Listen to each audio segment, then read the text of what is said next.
You will hear a number of different recordings, and you will have to answer questions on what you hear. There will be time for you to read the instructions and questions, and you will have a chance to check your work. All the recordings will be played once only. The test is in 4 sections. At the end of the test, you will be given 10 minutes to transfer your answers to an answer sheet. Now turn to Section 1. Section 1. You will hear a conversation between 2 friends called George and Nina about a summer music festival. First, you have some time to look at questions 1 and 2.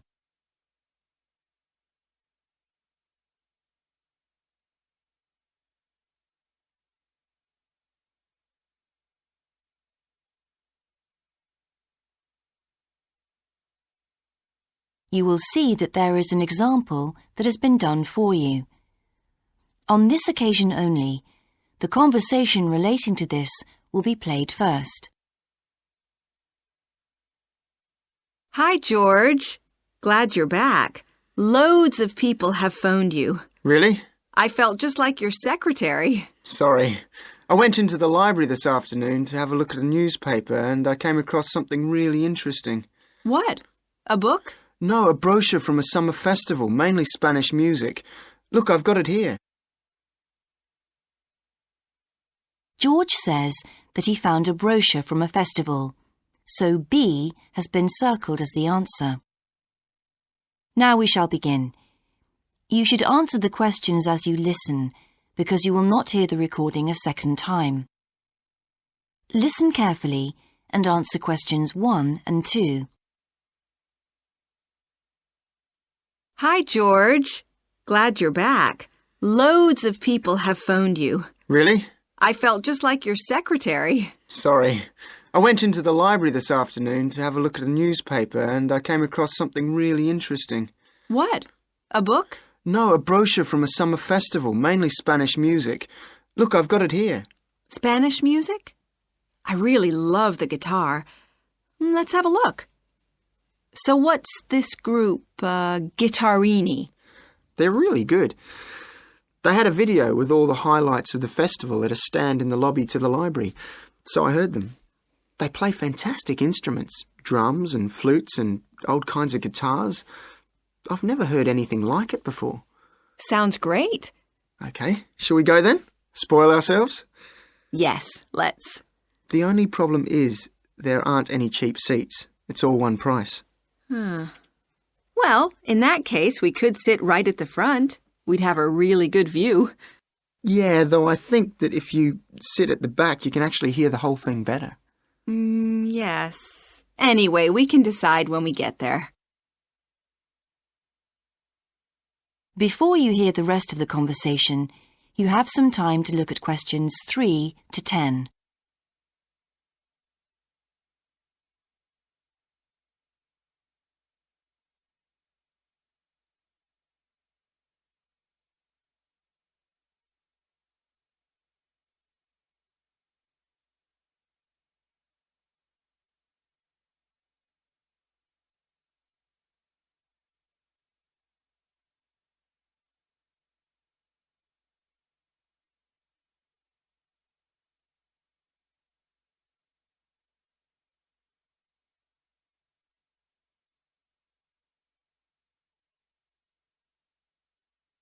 Now listen and answer questions 3 to 10. So will you fill in the form or shall I? I'll do it. Name, George O'Neill. Address, 48 North Avenue, Westsea. Do you remember our new postcode? Still can't remember it. Just a minute. I've got it written down here. WS6 2YH. Do you need the phone too? Please. I'm really bad at numbers. 01674 553 242. So let's book 2 tickets for Guittarini. Okay. If you're sure $7.50 each is all right. How do you feel about the singer? I haven't quite decided. But I've noticed something on the booking form that might just persuade me. What's that then? Free refreshments. Really? Yes, look here. Sunday, 17th of June. Singer. Ticket, £6, includes drinks in the garden. Sounds like a bargain to me. Yes. Let's book 2 tickets for that. So, what else? I'm feeling quite keen now. How about the pianist on the 22nd of June? Anna Ventura? I've just remembered that's my evening class night. That's okay. I'll just have to go on my own. But we can go to the Spanish dance and guitar concert together, can't we? Yes, I'm sure Tom and Kieran would enjoy that too. Good heavens, £10.50 a ticket. I can see we're going to have to go without food for the rest of the week. We'll need to book 4. Wish we were students. Look, children, students, and senior citizens get a 50% discount on everything. If only. That is the end of section 1. You now have half a minute to check your answers.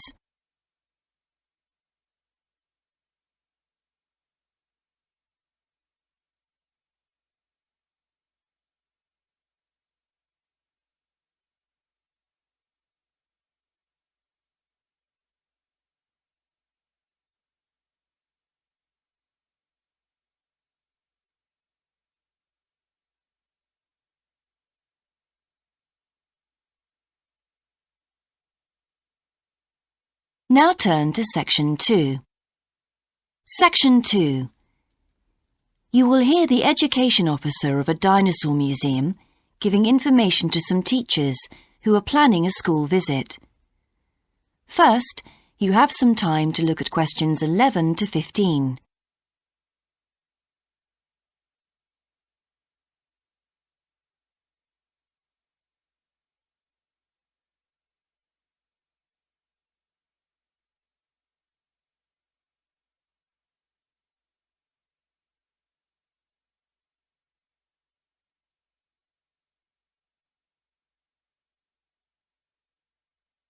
Now listen carefully and answer questions 11 to 15.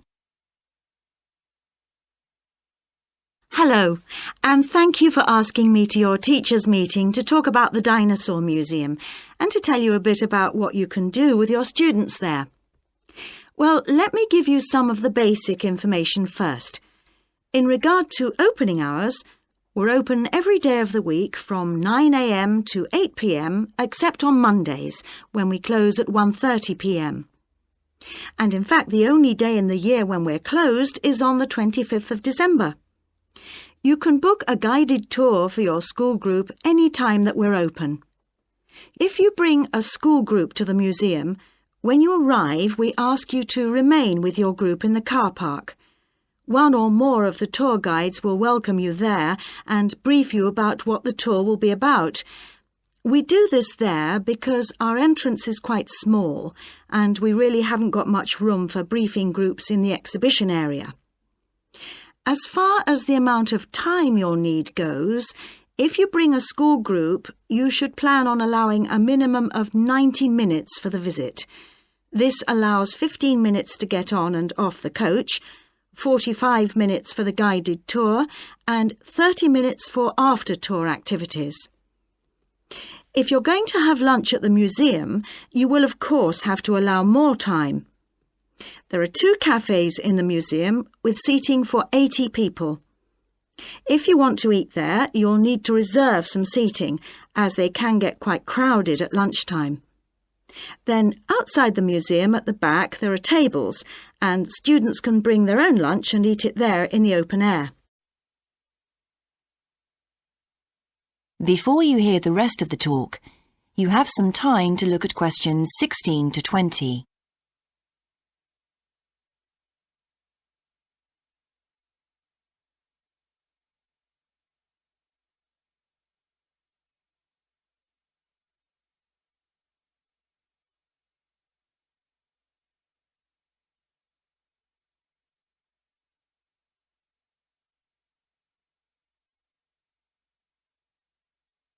Now listen and answer questions 16 to 20. When the students come into the museum foyer, we ask them to check in their backpacks with their books, lunchboxes, etc. at the cloakroom before they enter the museum proper. I'm afraid in the past we have had a few things gone missing after school visits, so this is a strict rule. Also, some of the exhibits are fragile and we don't want them to be accidentally knocked. But we do provide school students with handouts with questions and quizzes on them. There's so much that students can learn in the museum, and it's fun for them to have something to do. Of course, they'll need to bring something to write with for these. We do allow students to take photographs. For students who are doing projects, it's useful to make some kind of visual record of what they see that they can add to their reports. And finally, they should not bring anything to eat into the museum or drinks of any kind. There are also a few things that students can do after the tour. In the theaterette on the ground floor, there are continuous screenings of short documentaries about dinosaurs which they can see at any time. We used to have an activity room with more interactive things like making models of dinosaurs and drawing and painting pictures, even hunting for dinosaur eggs. But unfortunately, the room was damaged in a bad storm recently when water came in the roof, so that's closed at the moment. But we do have an IT centre where students have access to CD-ROMs with a range of dinosaur games. These games are a lot of fun, but they also teach the students about the lives of dinosaurs, how they found food, protected their habitat, survived threats, that kind of thing. And I think that's all I have to tell you. Please feel free to ask any questions if you would like to know anything else about. That is the end of Section 2. You now have half a minute to check your answers.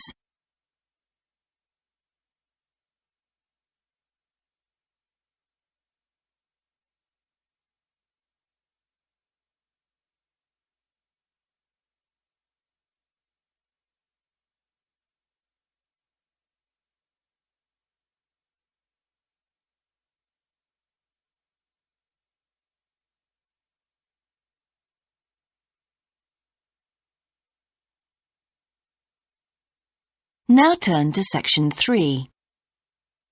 Section 3. You will hear a student called Sandra talking to her tutor about a draft proposal she has written for a competition. First, you have some time to look at questions 21 to 24.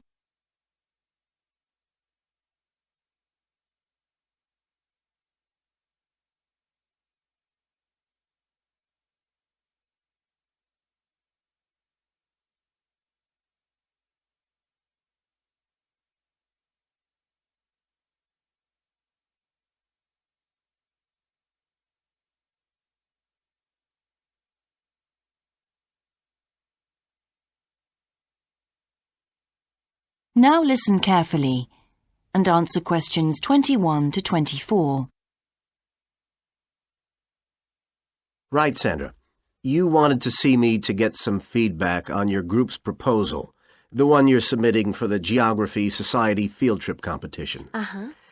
I've had a look through your proposal, and I think it's a really good choice. Oh. In fact, I only have a few things to say about it, but even in an outline document like this, you really have to be careful to avoid typos and problems with layout in the proposal, and even in the contents page. So read it through carefully before submitting it, okay? Will do. And I've made a few notes on the proposal about things which could have been better sequenced. Okay. As for the writing itself, I've annotated the proposal as and where I thought it could be improved. Generally speaking, I feel you've often used complex structures and long sentences for the sake of it, and as a consequence, although your paragraphing and inclusion of subheadings help, it's quite hard to follow your train of thought at times. Oh. So cut them down a bit, can you? Really? Yes, and don't forget simple formatting like numbering. Didn't I use page numbers? I didn't mean that. Look, you've remembered to include headers and footers, which is good, but listing ideas clearly is important. Number them or use bullet points, which is even clearer. Then you'll focus the reader on your main points.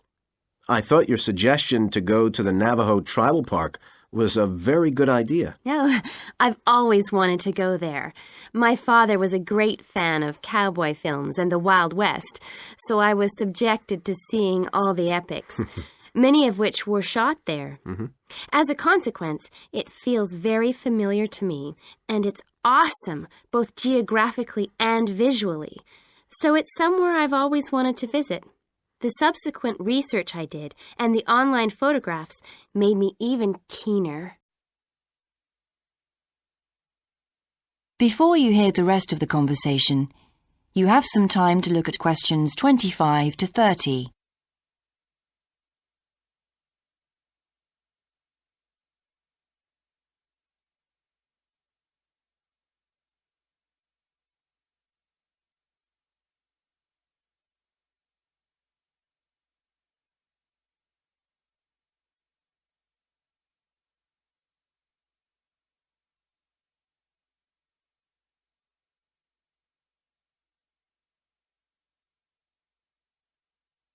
Now listen and answer questions 25 to 30. Interesting. Right, let's look at the content of your proposal now. Did you find it comprehensive enough? Well, yes and no. You've listed several different topics on your contents page, but I'm not sure they're all relevant. No? Well, I thought that from the perspective of a field trip, one thing I needed to focus on was the sandstone plateau and cliffs themselves. The way they tower up from the flat landscape is just amazing. The fact that the surrounding softer rocks were eroded by wind and rain, leaving these huge outcrops high above the plain. It's hardly surprising that tourists flock to see the area. Well, yes, I'd agree with including those points. And then the fact that it's been home to Native American Navajos and all the social history that goes with that. The hardships they endured trying to save their territory from the invading settlers. Their culture is so rich. All those wonderful stories. Well, I agree it's interesting, but it's not immediately relevant to your proposal, Sandra. So, at this stage, I suggest you focus on other considerations. I think an indication of what the students on the trip could actually do when they get there should be far more central, so that certainly needs to be included and to be expanded upon. And I'd like to see something about the local wildlife and vegetation, too. Not that I imagine there's much to see. Presumably the tourist invasion hasn't helped. Okay, I'll do some work on those two areas as well. But you're right, there's not much apart from some very shallow-rooted species. Although it's cold and snowy there in the winter, the earth is baked so hard in the summer sun that rainwater can't penetrate. So it's a case of flood or drought, really. So I understand. Now, before we look at everything in more detail, I've got a few factual questions for you. It would be a good idea to include the answers in your finished proposal, because they're missing from your draft. Fine. So you mentioned the monoliths and the spires, which was good. But what area does the tribal park cover? Do you know? 12,000 hectares. And the plain is at about 5,850 meters above sea level. Larger than I expected. Okay, where's the nearest accommodation? That's a practical detail that you haven't included. Have you done any research on that? Yes, there's nowhere to stay in the park itself, but there's an old trading post called Goulding quite near. All kinds of tours start from Goulding, too. What kind of tours? Well, the most popular are in four-wheel drive Jeeps, but I wouldn't recommend hiring those. I think the best way to appreciate the area would be to hire horses instead and trek around on those. Biking is not allowed, and it's impossible to drive around the area in private vehicles. The tracks are too rough. Okay. Lastly, What else is worth visiting there? There are several caves, but I haven't looked into any details. I'll find out about them. Okay, good. Now what I'd like to know is more about... That is the end of section 3. You now have half a minute to check your answers.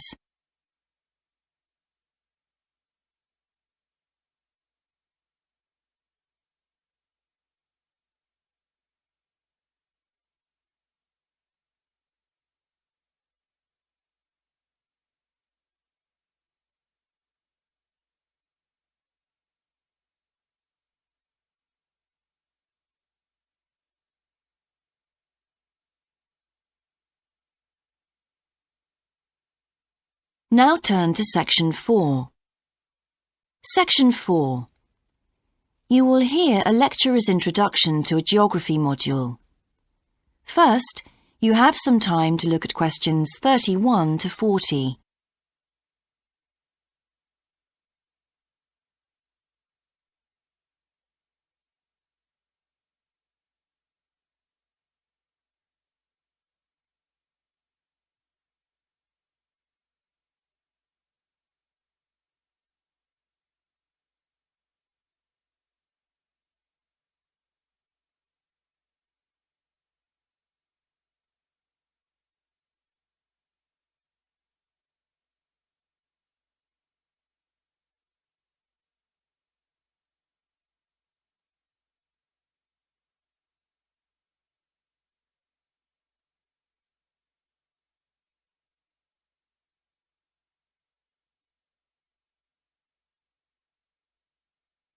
Now listen carefully and answer questions 31 to 40. So, welcome to your introductory geography lecture. We'll begin with some basics. Firstly, what do we learn by studying geography? Well, we learn a great deal about all the processes that have affected and that continue to affect the Earth's surface. But we learn far more than that, because studying geography also informs us about the different kinds of relationships that develop between a particular environment and the people that live there. Okay, we like to think of geography as having two main branches. There's the study of the nature of our planet, its physical features, what it actually looks like, and then there's the study of the ways in which we choose to live and of the impact of those on our planet. Our current use of carbon fuels is a good example of that. But there are more specific study areas to consider too, and we'll be looking at each of these in turn throughout the semester. These include biophysical geography, by which I mean the study of the natural environment and all its living things. Then there's topography. That looks at the shapes of the land and oceans. There's the study of political geography, and social geography too, of course, which is the study of communities of people. We have economic geography, in which we examine all kinds of resources and their use, agriculture, for example. Next comes historical geography, the understanding of how people and their environments and the ways they interact have changed over a period of time. And urban geography, an aspect I'm particularly interested in, which takes as its focus the location of cities, the services that those cities provide, and migration of people to and from such cities. And lastly, we have cartography. That's the art and science of map-making. You'll be doing a lot of that. So, to summarise before we continue, we now have our key answer. Studying this subject is important because without geographical knowledge, we would know very little about our surroundings and we wouldn't be able to identify all the problems that relate to them. So, by definition, we wouldn't be in an informed position to work out how to solve any of them.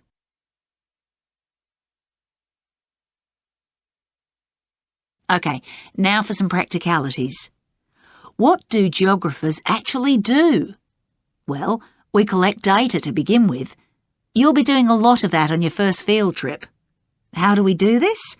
There are several means. We might, for example, conduct a census, count a population in a given area, perhaps. We also need images of the Earth's surface, which we can produce by means of computer generation technology or with the help of satellite relays.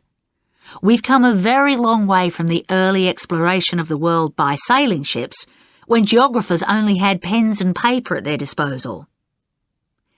After we've gathered our information, we must analyse it. We need to look for patterns, most commonly those of causes and consequences.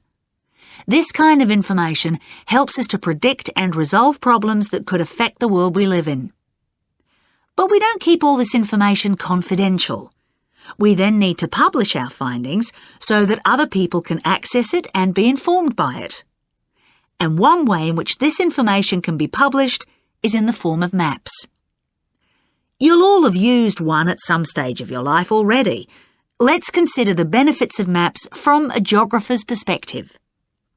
Maps can be folded and put in a pocket and can provide a great store of reference when they're collected into an atlas. They can depict the physical features of the entire planet if necessary, or just a small part of it in much greater detail. But there is a drawback. You can't exactly replicate something that is three-dimensional, like our planet, on a flat piece of paper, because paper has only 2 dimensions.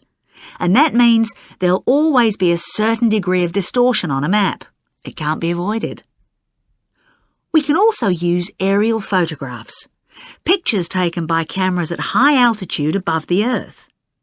These are great for showing all kinds of geographical features that are not easy to see from the ground. You can easily illustrate areas of diseased trees, or how much traffic is on the roads at a given time, or information about deep seabeds, for example. Then there are Landsats. These are satellites that circle the Earth and transmit visual information to computers at receiving stations. They circle the Earth several times a day and can provide a massive information. You'll all be familiar with the information they give us about the weather, for example. So, what we're going to do now is look at a short presentation in which you'll see all these tools. That is the end of section 4. You now have half a minute to check your answers.